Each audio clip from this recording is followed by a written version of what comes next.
What's up, guys? Welcome to a very special episode of the Kind of Funny Screencast. I'm Tim Gettys, joined by Blessing Adeoye Jr. I'm not giving away my shot or whatever he said. I'm not throwing away my shot. Damn it, I threw it away. Damn it, I had one job. I had one shot and I fucking threw it away. And also joining us on this is Ubisoft's Youssef Maguid. Hey, what's up? How you doing, man? I'm beautiful. I didn't prepare a clever Hamilton line. Yeah. But, happy to be here. Hey, to be clear, neither did Blessing. I mean, that's true. That's true. I'd rather not have a line than just mess up the line. Legit through At the whole mess up your line. Because like it dawned on me that Tim was going to introduce me first, since I'm the Kind of Funny member here. And as he was doing it, I was like, "Oh, I need something from Hamilton. Okay, what's the thing they say the most? Okay, the shot thing. Oh wait, how did it go?" And then like it was my time to go, and I was like, "Fuck, throw it away, give me my shot." I don't know. So, there you go. And of course, we had to have Belinda Garcia on this. Then, by the way, this will not be the last time you see Belinda Garcia here on Kind of Funny. Oh no, she is joining us for Miyazaki in review starting this Friday. How excited are you for that, Belinda? So excited. And my Hamilton intro line is, "And to me," as he said in parentheses. Damn it, I fucked it up too. See, it's not as easy as it looks. Wow. We're all throwing away our shots here. Oh, well, whatever. But it's all good. It's all good. By the way, just getting ahead of this because I know the comments are going to be there. I got sunburned. Okay, guys, let's just fucking deal with it. All right. Today we're talking about Hamilton. Finally, a long time in the making. It is on Disney Plus. You can go watch it now. Almost 3 hours of creative genius, some would say. I would say that's for damn sure. Before we really get into it, let's go around here and tell me your experience with Hamilton. Youssef. Yeah, so I've seen Hamilton in theaters twice in San Francisco. The first time was in 2017. I went in completely blind. I honestly didn't know. I didn't know it was like predominantly people of color. I didn't know it was like a hip hop musical. I knew nothing about it. Knew very little about the time period either, or Alexander Hamilton. Went in, was completely floored. Became obsessed with the soundtrack in the following like months and weeks. Met actually a lot of the cast of that showing because Ubisoft threw a Hamilton rap party for specific run. Wait, that is incredible. So were any of the original cast members there, or was it just none of the original cast? No, because this was already 2017. So I don't think any of the original cast went really outside of the first New York run. Mm-hmm. And then I got to actually see it again. I want to say last year, 2019. After being a huge fan, knowing the soundtrack front to back, and like being able to like know what the story was and like appreciate it and understand it a lot more that time around. Belinda, what about you? I first listened to Hamilton back in 2015 or whenever it was on Broadway, just because I naturally keep up with stuff on Broadway. And it like broke a bunch of Tony Award records in 2016. So I've just been obsessed with it ever since.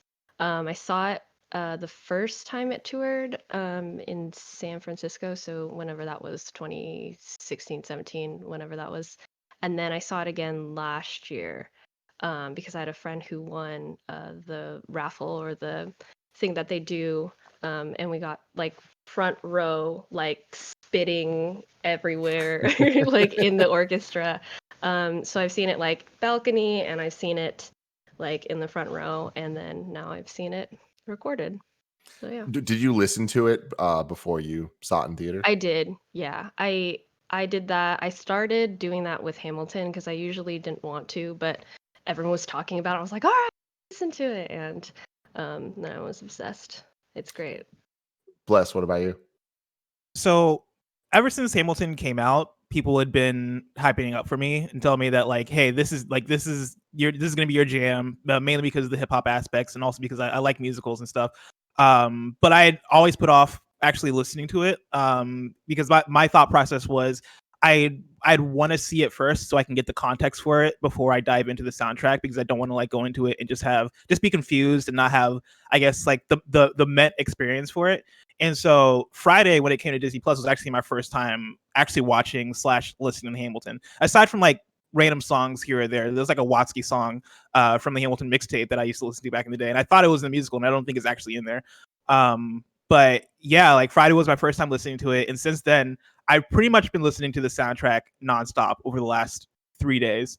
And like when I say nonstop, I mean literally like most of my days have been that soundtrack. Yeah, for me, I hadn't ever seen it. I did listen to it on a long flight that I took to Australia, and I just kind of put it on and listened through it the entire way through. And I was very impressed. It was very up my alley for like kind of hip hop storytelling stuff. I was like, this is so cool. I love live instrumentation as well. So kind of like getting that whole experience. And I'm a big musical fan in theory, not in actually, like I've never actually been to a stage play at all. But you know, I love Disney musicals, and like I tend to like musicals when I watch them, like La La Land or whatever. But add a hip hop tinge to that, I'm like definitely going to be in. The subject matter itself was, like Youssef was saying, not really my jam. Like American history is something that I do not know well, not very interested in. And I thought that they did a pretty good job of making the story clear in the music, just listening to it. But I was totally wrong, because now watching it and getting all the context, it is so much better than just listening to it. Listening to it was cool and fun, and it was something where I'm like, oh, I totally appreciate what this is. Now I legitimately think that this is like a masterpiece of creativity, and I cannot believe the amounts of accomplishments that this project has. And I'm so happy that it's on Disney Plus, and the way that it was shot, where it really kind of shows why stage plays like have a special something to them. And like just it's the facial kind of like they're performing not just with their voices and with their movements, but with their faces, and the way that the camera kind of like uses the stage, where the stage is so intricate and amazingly designed with the spinning, that you're always looking where you should be focused. Like it's such a cool experience that I can't imagine being able to focus on all the things at once in real life. Because even watching it now, it's like it's so hard to listen to what they're saying, watch what's going on, see the background characters, and like all like the colors and the lights and all that stuff. Like it is definitely something that is going to have a lot of repeat viewings. And at the end of the day, to me, I am just most impressed that we are 4 years into the hype of all this stuff. And I cannot believe that it lived up to the hype for me. Like people have blown this thing out of proportion. And I was like, there's no way it's that good. It's that good. Yeah. Yeah, dude, that's the same thing I've been saying, having watched it the first time on Friday. I think this is the thing I said to Youssef and Belinda over the weekend, was that like, for me, there are so many times where things have been hyped up, and usually they never live up to the expectation. Like usually things are like, and I can even give examples of like Avatar: The Last Airbender, which is excellent, but you know, people were hyping that up for me to be like the greatest cartoon ever made. I watched it and I was like, this is a very excellent cartoon. You know, it's no Yu-Gi-Oh, but it's really excellent cartoon. Stop while you're ahead. Stop right now. But yeah, but that happens to me over and over and over again when things get hyped up, and that's not to like the fault of the actual like art or show or whatever it may be. That is usually me and my expectations getting too high for this thing. And with Hamilton, I've had that like to the highest degree, as far as people being like, oh dude, you're a dancer, you like hip hop, like dude, it's real hip hop, man. Like it's genuine real hip hop, man. Like you're gonna appreciate it and all this different stuff.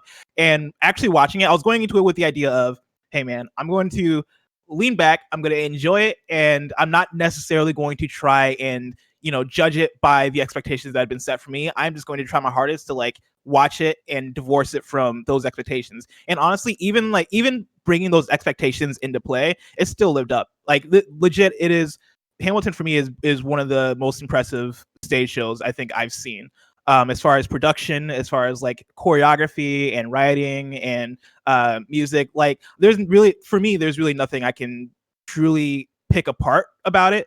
Like there are things like, okay, well, like how accurate is the history or whatever, but things that for me don't necessarily matter as much in the way that I'm looking at it and the way that I'm consuming it. Like as far as what they do with storytelling and the writing and the way they bring in hip hop into the fold, like there are things about the hip hop delivery that I can be like, okay, well, I wouldn't necessarily consider this like hip hop, but the way they adapt hip hop for Broadway and the way they make it work and the way they make it poppable for the people that are watching and listening, I think is done excellently. Like I was blown away by it. Dude, Lin-Manuel Miranda is just I can't believe how talented he is. Like when it comes to the writing and craftsmanship of the lyrics and delivery and character, where every character doesn't sound the same, even though they probably should, because it's like there's this familiar cadence. But especially when you add like talents like Daveed Diggs delivering and in the accents that he uses and all that stuff, it's like all of that was so beautifully designed and written to make this world feel real and still show respect and have those like hip hop elements, but it never felt like it had to pander too much to be a musical, too much to be hip hop. I think it was just like a beautiful balance, and I love how many hip hop references there are, how much Jay-Z things and Nas things and Biggie things like just thrown in, but it never is distracting. It kind of just enhances this world and it makes you believe in it. For Belinda and Youssef, like, how did watching the Disney Plus version compare to seeing it live? Why don't you go first? Okay, me? Okay. I loved it because there's a lot of things that you can't see like from the balcony. Like there's so many people and you're trying to, when you see it in a theater, you kind of see the whole picture at all times. So you yourself get to choose where you want your focus to be, which is a good thing and a bad thing, because you can get distracted by like, oh my god, that ensemble is really cool. Oh wait, what was happening over there? Like, and so the Disney Plus version was really awesome because it gave you that perspective. Like it zoomed in on a lot of the facial expressions, but there's a lot of interactions with Hamilton and Washington that I really liked. And seeing and like feeling that, and then in Satisfied with Angelica and Hamilton, like you feel that chemistry because you're so close to them. Whereas if you're in a theater with hundreds of people, you, depending on where you're sitting, you may not have caught that. But I think that it brings a whole different perspective. I still would like recommend people that loved seeing it on the screen to go and see it in a theater, whether it's a college performance or a big Broadway performance in Chicago and SF, because just the energy in a theater is so great. Yeah, I was like I had the same impression where both times I saw it, I didn't have good seats. And the thing that stood out to me most watching this is, oh wait, they're actually acting also. Like you forget when you're so far away that like, no, they're giving facial expressions, they're giving side eye, they're giving little smirks. They're playing this like you have an amazing seat, because some people do. And so watching it, I was reminded of like, oh my god, this is even more impressive. They're not just singing and standing on their marks and hitting the dance numbers. Like they're selling every single line of this story the whole way through, and that they are these characters. And the other thing that I actually really appreciated about the filmed version is that like they're not playing to the camera, and because of the fact that you're watching through the camera, they're playing to the audience and you're not a part of the audience. So when you're watching it live, they're talking to you. Here, we're watching them just talk outwardly, like not directly to us. And like I found that more immersive actually. Like it was easier for me to be like, oh, these are real conflicts happening. These are real conversations happening, real people doing this, because they're absorbed in what they're doing. Like there's this there's this famous art history like book called Absorption and Theatricality by Michael Fried, and he talks about when a subject is absorbed in what they're doing, whether it's in a painting or a play or like they're immersed in it, it allows you as a viewer to get more into it also, because they're not talking to you. You're not breaking that fourth wall. And this was like I felt like I was watching something actually happening, something going down, as opposed to when I saw it live, where it was like, oh, they're talking to me. Yeah, so you don't actually have to be in the room where it happened. No, you don't have to be. But like Belinda said, you still I see what you did there too. That was good. That was very good. But also when you guys were talking about the like hip hop references, I was so excited for you guys to see it, because I wouldn't catch all the hip hop references, but I catch all the theater references.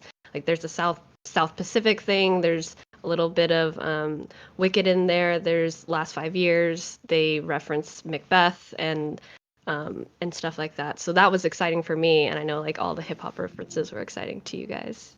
It's just cool. It's just, again, it builds the world and like the characters so much. Like another question I have for you guys is, I can't imagine like Daveed Diggs not being in this, Leslie Odom not being the characters that they're portraying, specifically Lin-Manuel Miranda. Like Right. the way they perform and like the way that they move and bounce and like they all just feel so unique, and especially the characters that play, or the actors that play multiple characters, seeing them kind of like treat them differently and use different intonation and facial expressions and everything.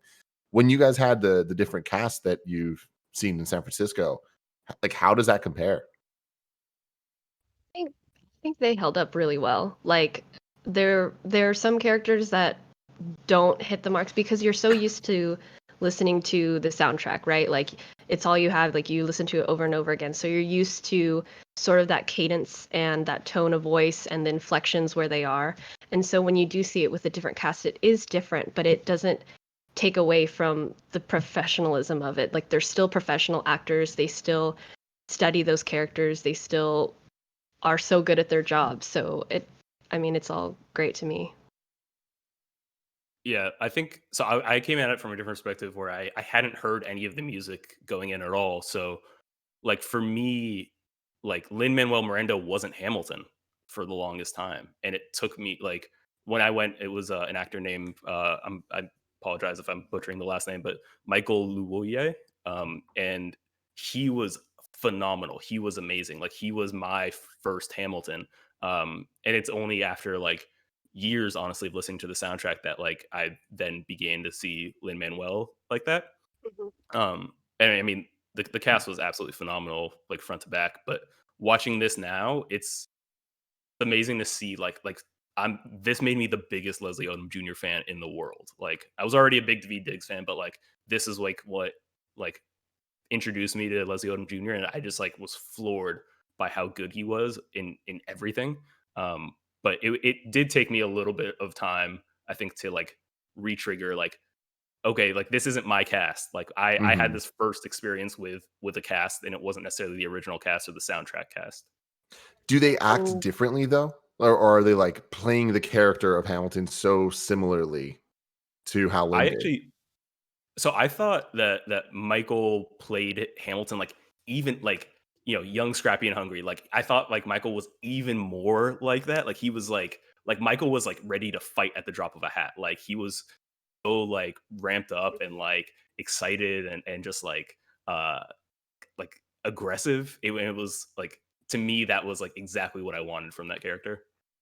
That's awesome. Touring casts, what I like about them is they're not like, it's not this actor playing Lin as Hamilton. It's this actor playing Hamilton. It's this actor playing Burr, not Leslie Odom Jr. playing Burr. And so they do give it a little bit of themselves to it, which makes each showing sort of unique.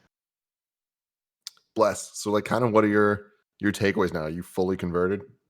Oh yeah, 100%. I like, once again, I've been listening to it all weekend. Like I plan to rewatch at certain points. I think the things that for me were most impressive, or at least one of the things, was the rotating stage. I didn't know that was there going in, and when that stuff first started, I was like, all right, cool. Like this is like a cool gimmick for the song or whatever. And then for that to play into the musical throughout, and for that to like be a thing that like a central factor of how this musical worked for staging and for choreography and all that stuff. That was super impressive, and super well done, like in the ways that allowed for cool moments to happen. Are we talking spoilers, by the way, for Hamilton? Yeah. Okay.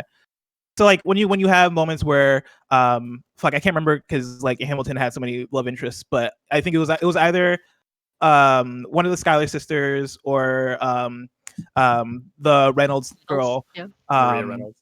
Yeah, one of them, I think, like I'm pretty sure it was the Schuyler sisters because I think it was Satisfied when this happened. But essentially, like they're talking to Hamilton like directly, and then the stage rotates and essentially replaces her with Elizabeth. God. The way in which that happened and it was so seamless and seemed like one of those things where it's like you guys must have practiced that a billion times to get that spot on. Stuff like that I thought was super cool, super impressive. I really enjoyed seeing the different styles of dance kind of come through, because there were moments where I'm like, all right, cool, yeah, the breaking and breaking here in a Broadway musical in a way that I wouldn't have thought breaking could fit in a Broadway musical. the way in which they bring in, we talked about the references earlier, but like 10 Dual Commandments is such a good I guess parody or whatever you want to call it, like version of 10 Crack Commandments by Biggie. That's when the Helpless, that song is very much like a Beyonce song, Destiny's Child song. And that stuff is really cool.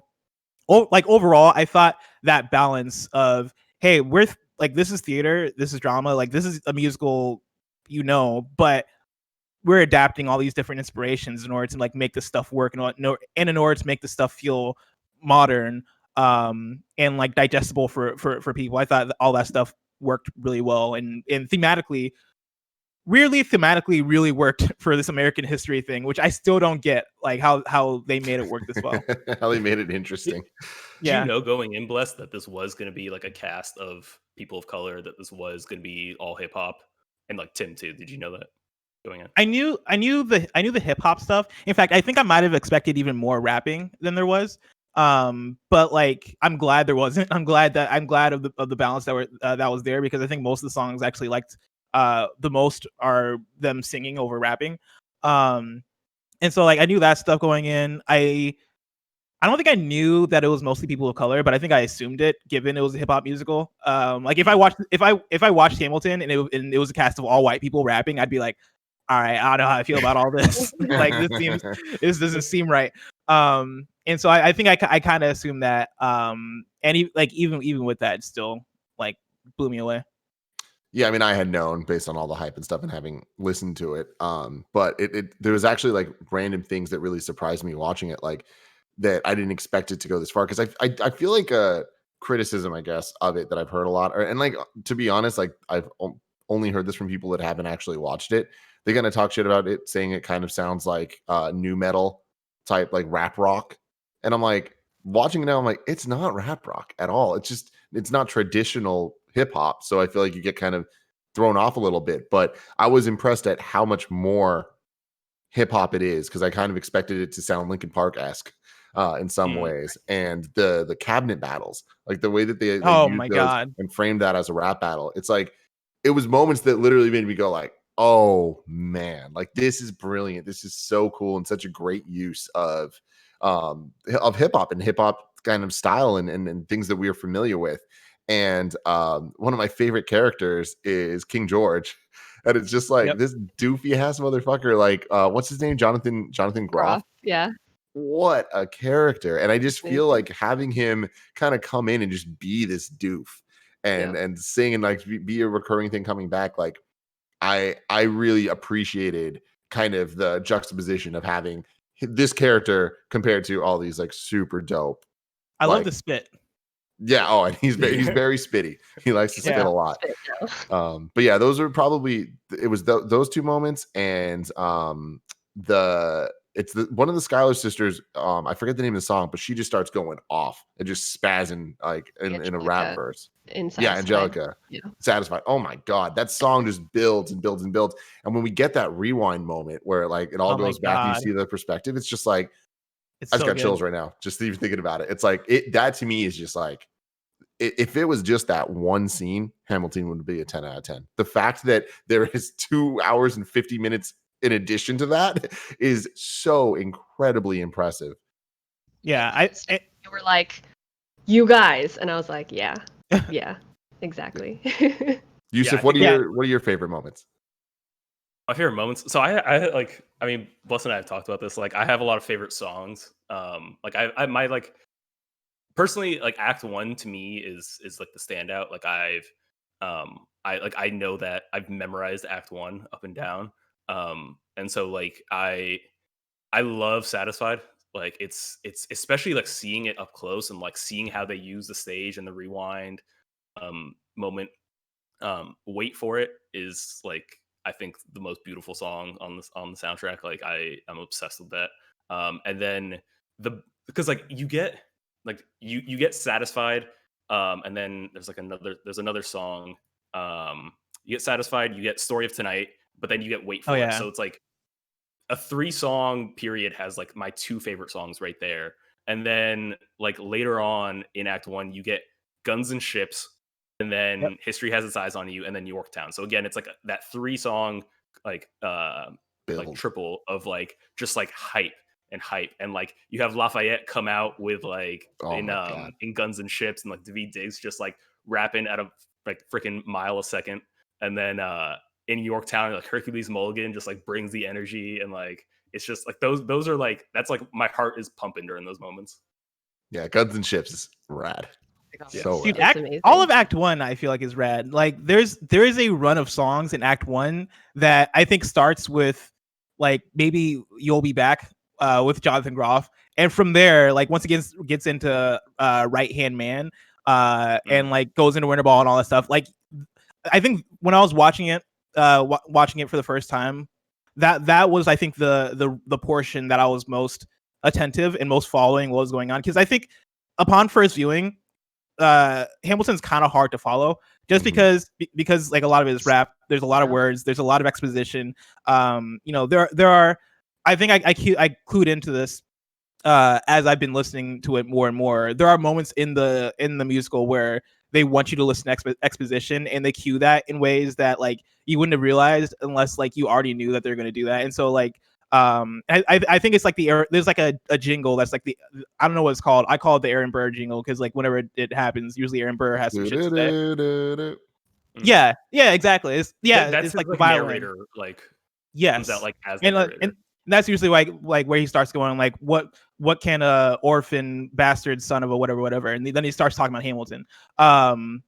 Upon first viewing, that stuff can kind of be hard to follow because there's so much happening at once, not only within the lyrics but also on the stage, and also like with the different characters, and people are getting introduced and people are changing characters, and like Daveed Diggs rapping 1,000,000 miles per second. But yeah, like upon like going back and listening to it, that was the portion like starting from let's say Right Hand Man, going all the way pretty much until like 10 Dual Commandments, or maybe even Guns and Ships, maybe even to the end of Act 1. Like I was Non-stop, very invested.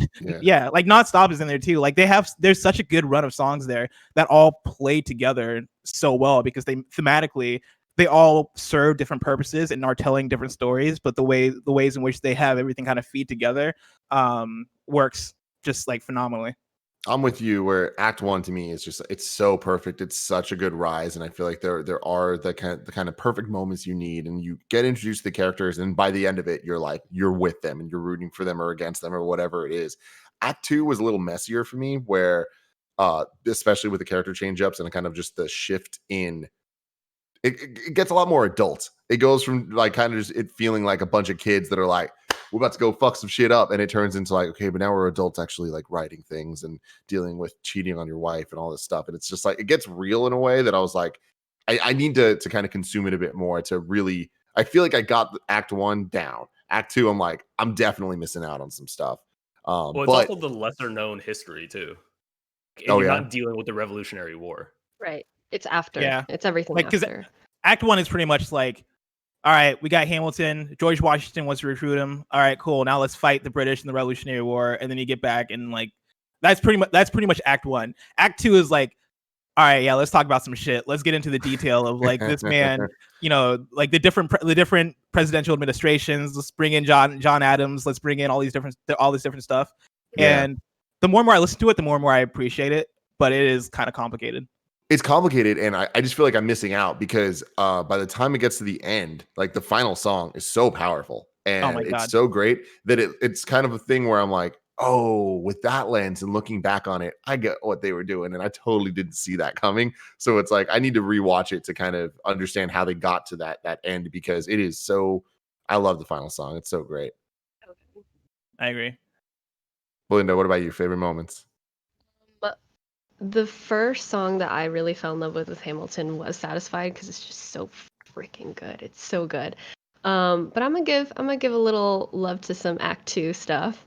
I love One Last Time a lot. I think I love Washington a lot. He's my favorite male character in the whole thing, because I think his character is so important to the whole show, and like he's someone who's in power and like, did what he wanted. He led, he won the Revolutionary War, and then he was like, you know what? And now I'm done. Like, I've done all I can. the country has to live on without me, and I have to accept that. And I think I just cry so much at One Last Time, and then seeing the up close like Chris Jackson shot where he's crying at the end, and I'm just like, I lose it. I love Burn a lot. I think Eliza's also very integral to the whole story. And I mean, the musical ends with her, and she's the one that carries on Hamilton's story. And she passes along all these stories of everyone that he worked with, and she opened the orphanage and stuff. So I really love Burn. I love the cabinet battles. But specifically, like there are two numbers that I normally skip, like when I'm just listening to it, and one of them is What We Know, and then Room Where It Happens, because they're so dense. It's a lot of exposition, like super, super, super heavy exposition. But then when you see it on a stage, like you see it brings so much more to it that like it's definitely like some of my favorite numbers. Like Room Where It Happens is so good. Yeah, Room Where It Happens for me feels like the most like show tuney of them all. But like 100%. watching it, I think I even said this like when we were watching it, like Leslie Odom puts so much into that song. Like he is dancing, running around the entire stage, just like belting it. And like just like Belinda said, like seeing it was like, I mean, I like the song too, but like just seeing how much effort and like of how much of himself he puts into that song was just like, I'm floored by that man's talent. And like and his Burr voice the is character, the character is so timid through the whole thing, and is just very like, be patient, like things will happen for you, and like wait for it, wait for it, wait for it. And then like they ask him in that in that moment, in that crescendo where it's like, what do you want, Burr? Like, what do you want, Burr? And he says like, I want to be in the room where it happens. And then it just explodes because he's finally talking about like, this is something that I want. This is something like I can say that out loud. Like, this is what I want. And he's not getting it. And it sort of starts this descent into, what he ends up doing at the end. Yeah. Spoilers. Well, they spoil that pretty early. Something that I was so impressed by is the cast members that I wasn't familiar with. Like I've known Leslie Odom now because I listened to his album when it came out, and it's so good. But like seeing him perform, like you were saying, Youssef, is like brings it to another level. I've been familiar with Daveed Diggs, huge fan of everything he's done. But Anthony Ramos, who was John Lawrence and Philip Hamilton, I'm a new fan now. Like he to me is the standout guy where I'm just like, he's just has such a like personality that like he just brings to the characters, and them being such different characters too. It was very cool for me to see.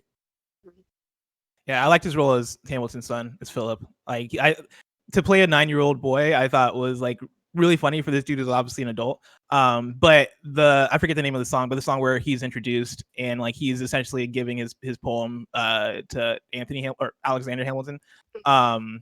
Who's Anthony Hamilton? Is that a soul singer? I think that's a soul singer. But where he's essentially giving his poem to his dad.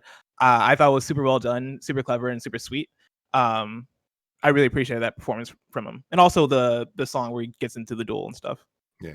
Before we move on, hold that thought, Youssef, real quick. Let me tell you about our sponsor, Honey. We all shop online a lot, but did you know that you can make online shopping even better? You can with Honey. Honey's the free online shopping tool that saves you money online. Honey automatically finds the best promo codes and applies them to your cart, which makes online shopping finally feel as easy as it's supposed to be. It's super easy, honestly. You just do a couple clicks, you install it in your browser, and then it does the rest of the work for you. Many of the Hue lights I got here, I saved a ton of money on that I didn't even need to try. I just went to the Best Buy website, looked for them, went to checkout, and it automatically applied my promo codes, saved me a ton of money. This has saved Kind of Funny thousands of dollars over time. So you should definitely be doing this. Honey has found its over 17 million members, over $2 billion in savings. Not using Honey is literally just passing up free money. It's free to use and installs in just a few seconds. Plus, now it's part of the PayPal family. You can get Honey for free at joinhoney.com/morning. That's joinhoney.com/morning. Another cool thing about Honey is not only does it just give you discounts and save you money, you also accrue points that you get to use to then buy other stuff. So you're getting even more free stuff on top of saving money. It's great. Joinhoney.com/morning. Youssef, back to you. So I was gonna say like asking or I guess Tim and Blessing coming in now, watching Hamilton now, like there's like a bit of like a different online conversation happening about it right now. Like how do you feel about that? Did that change your opinion on anything at all? Different online conversations as far as what, like as far as like how we look at the founding fathers and all these different things. Yeah, exactly. Or, like there's okay. like there's like people talking about like, oh, this is it's glorifying people. It's not historically correct. Hamilton was not an abolitionist. Like he did buy and sell slaves. Like did that change your reading of it at all? Not really. I feel like for me, I kind of looked at it as more so just inspired by kind of thing. I like when I first finished it on my way home, I like looked up the Schuyler sisters because I'd never heard of them before, and quickly learned that the Schuyler sisters were way more than 3 sisters, and also they were brothers. And so like the whole bit about like them having to basically their whole motivation at the beginning of that story is like false. But like I don't know, I kind of look at it in its own vacuum and as more so like a hey, let's make history sort of fun kind of thing. Hey, let's just use this to tell our own story kind of thing. And like with that, through that lens, I'm kind of fine with it. Like I'm not coming out of Hamilton also now glorifying Alexander Hamilton any more so than I did beforehand, because I'm just like, I don't know. I'd rather look at this musical as its own piece of fiction that is inspired by historical context, but is mostly within its own box over here. Yeah. I kind of see like the criticism is all extremely valid, and I think an important conversation. I think that's kind of the best thing about art of this nature is that it inspires conversation. And I think that, would they do this today in 2020? I don't know. I don't know that that Lin-Manuel Miranda would make this the subject and go about having the characters be designed this way, but he did in 2016. And I think that us being able to have the access to this is great. But I do think that having these conversations and being aware of these conversations and having an understanding that that's not how it happened is important, and a key thing that I'm excited to see seem to be part of the narrative of this release being on Disney Plus now that it's so much more widely available to people. But with everything, you kind of need to take it and take the good and the bad and really look at it all. And I think that this is going to do so much for an entire generation of kids that are going to grow up watching this on repeat every day, driving their parents crazy, like especially being on Disney Plus, which, right now is definitely the kind of the kid machine. It's like how many parents are watching Frozen 2 for the billionth time? Like, I do think this is going to get kids interested in musical theater in a way that, is awesome to see, like to see that type of performing arts, and to see the diverse cast of people being put on that screen and being pushed and promoted as much as Disney Plus is going to continue to do that. Like, there's so much good here. There's so much the people that are going to be inspired by seeing this and hearing this and being a part of this, that there's a lot to criticize, and we should criticize that, but that doesn't mean that it shouldn't exist.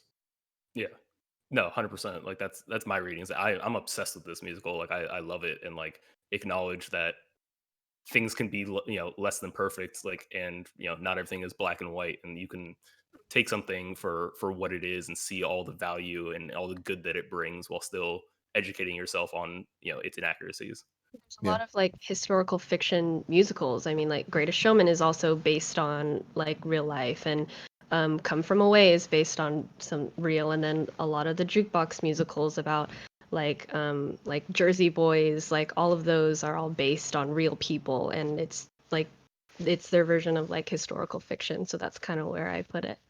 Yeah, and I also think there's somewhat of a deeper conversation there as far as like looking at this as a musical that is based in a lot of hip hop, and then also having a cast that is mostly people of color, and the way that then I guess reflects back on history and kind of takes it and kind of molds it into something that I don't know. It kind of feels like it's almost like a reverse of what we've gotten a lot in the past, where history has been taken and has been like pretty much molded by the white man. This almost feels like the opposite of like, hey, let's take this history that does have people who own slaves, and does have like people who were in so many instances like shitty people. Let's take that and paint that with a brush that is more colorful, and paint that with a brush that is more diverse, and can be presented as a story in a way that is beloved by a wide array of people. Like, I think there's something powerful in that that I appreciate. That's a really interesting perspective. Imagine kids like growing up being like, "Oh, that's what Washington looks like." Like these are what they look like, and I think it's really cool. Or even like the idea that this is what Washington can look like. Like I think there's it almost reminds me of, and this is a really weird example, but I think it works, like Miles Morales as a character, where for me, I know growing up, Spider-Man was my favorite superhero ever. And, you know, I watched the movies, I played the Spider-Man games, I watched the cartoon and all this different stuff. And, you know, Peter Parker was that dude for me. I always kind of looked at as a kid, I always wanted to look at myself as like a black Spider-Man. And now kids have a black Spider-Man. And like, I think that in itself is such a powerful thing, and such a thing that people can connect with, specifically kids growing up can connect with. And I think doing that for, you know, the founding fathers of the country in which we live in, I think that is going to be powerful for so many people, and work in kind of a similar way.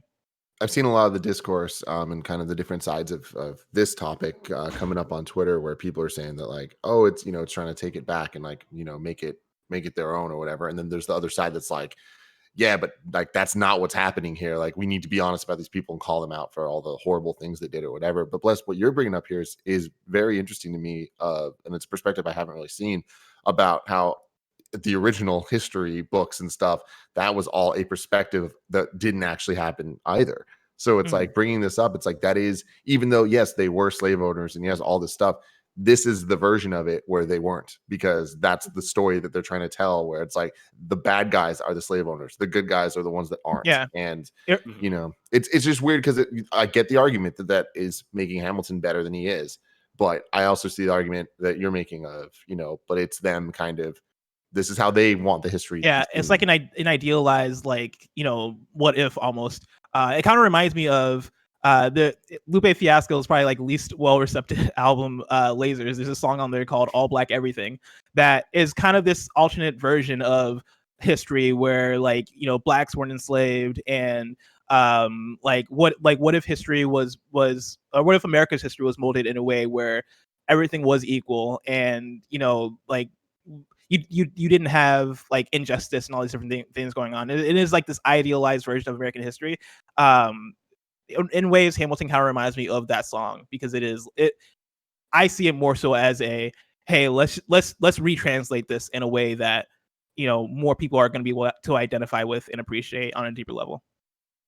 Yeah, 100%. Like that's my sort of reading of it, and like I you know, I come at it knowing full well that, again, in real life, none of these people are heroes, but like in this telling of the story, you can have people that you root for, that you want to succeed, that you're sad for. But to me, Aaron Burr is such an interesting character, and having him played by a black man is such a different, I think, transforms the entire role. Like, specifically, like you have that line that always comes up with him of like, talk less, smile more, don't let them know what you're against or what you're for. Like, which means entirely different things coming from a white man or coming from a black man. Like, we've seen time and time again throughout history, like black men talking and speaking out and letting people know what they're against or what they're for, and being punished for it. Your Colin Kaepernicks, your Muhammad Ali's, your MLKs, your Malcolm X's, like all of those people have been punished in some way or another, or killed outright for being vocal black men. And it's like, when I hear Aaron Burr say that as Leslie Odom Jr., I'm not mad at it. I'm like, yo, I get that. So that's the way the world works. That's kind of what you have to do to get ahead at times. And so, like, whereas, you know, knowing who he really was, it's an entirely different read on the situation. Right. Man, there's so much here, you know, like that. I think that's so great, is that it's like, you know, we can talk about the hip hop references, the musical references, just the lyricism in general, the performances, but then there's also all of this subtext and all of this kind of like flipping of the script and stuff. It's cool. Speaking of flipping of the script, when I was listening to through the soundtrack, literally right before this podcast, I finally put together like the puzzle piece in my mind, and I'm sure like this isn't anything new for people who probably already been listening to it, but I finally got like the I'm not throwing away my shot and how that loops back around the end where he literally throws away his shot, and that is what leads to his death. Like that was the thing that I put together like right before sitting down. I was like, fuck man, how did I miss that? That's super dope. I missed that totally too. That's great. In that same moment, Burr shoots and says, "Wait." Right? Like he like regrets what like he took that shot and he says, "Wait." And that's the last thing that he says to Hamilton, which is so cool. It's so good. That and I was listening to Dear Theodosia over the weekend, and that's the song where it's Aaron Burr and I keep calling me Anthony Hamilton, Alexander Hamilton, speaking to their kids, speaking to like writing letters to their future children or whatever, and they keep repeating the line like one day you'll blow us all away, talking about their kids. And like I remember like putting together the puzzle pieces in my head of this one and then immediately messaging Youssef and Belinda where I was like, oh shoot, there's literally a song in Act 2 called Blow Us All Away, and that is the song where Hamilton's son gets blown away by a gun because he's in a duel. Right. Also shout out to duels. Just in general. Just in general. I love that duels are recurring. Trying to bring back duels. Oh man, duels are so underrated. Boy, where'd they go? Why'd we outlaw them? No clue. Everything's legal. Everything's legal in New Jersey. Bring them back. So, a question I have for you guys is with In the Heights coming out eventually, and that being a more traditional Hollywood musical movie, right? Do you think that a Hamilton version of that would work? I don't think so. I think what we you mean have a recorded version of the theatrical? Is that what you mean? No, like a film, like a movie, like making movie. Hamilton movie. Yeah, like a traditional musical movie. I don't think so. I like what we have of Hamilton. I think that whenever you do adapt musicals into movies, like for example, Into the Woods, it all takes place in the woods. So on stage, it works because you just have this one setting. But then when they made the movie of it, you're just like, oh, we're just in the woods. Like there's just things that don't translate as well. And I feel like with Hamilton, like it works that, the set is just this plain set, and it's the ensemble and the actors that make it into these different settings. And so I don't think it would translate into like a movie musical that much, whereas In the Heights takes place in Washington Heights. It's about New York, and it has all these people and everybody are dancing, and it's going to be directed by John Chu, who does the Step Up movies, and like it's gonna be such a spectacle. It's gonna be great. Yeah.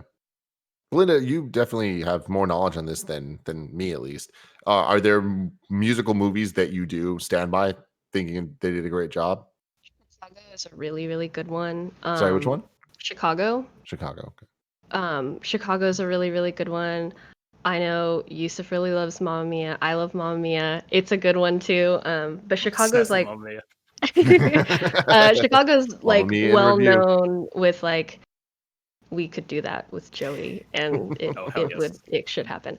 I want to watch those movies one day because I've never seen them. What? But they are the perfect feel-good movies. Watch it in your theater. I'm down. Let's do it. Because I remember seeing the trailer for Mamma Mia 2, and it was Pierce Brosnan and the two other dudes. I don't know who they are, but there was like the three dudes, and they had some secret, and they're just like, I didn't tell anyone, and he's like, I only told one person, and it gets to the last guy, he's like, I told many people, and I'm just like, I can relate to that on a core level.